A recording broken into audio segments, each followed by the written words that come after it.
आषाढी एकादशीचा उत्साह राज्यभरात दिसत आहे। गावोगावातून विठुरायाच्या दर्शनासाठी निघालेल्या पालख्या पंढरपुरात दाखल होत आहेत, तर कित्येक दिंड्या दाखल झाल्या आहेत। पंढरपुरात सध्या 10 लाख भाविकांची मांदियाळी जमली आहे। संत ज्ञानेश्वर महाराज, संत तुकाराम महाराज तसंच सर्व संतांच्या पालख्या आज पंढरपुरात दाखल होतील। उद्या पहाटे आषाढी एकादशीला विठ्ठलाच्या शासकीय महापूजेसाठी मुख्यमंत्री एकनाथ शिंदे पंढरपूरमध्ये आज पोहोचतील। विठ्ठल दर्शनासाठी भाविकांची मोठी रांग लागली आहे, तर चंद्रभागेमध्ये स्नानासाठी देखील भाविकांनी गर्दी केली आहे।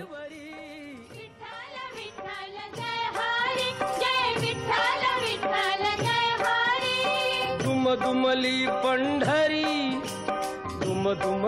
पंढरी पांडुरंग हरी तो पहा विटेवरी।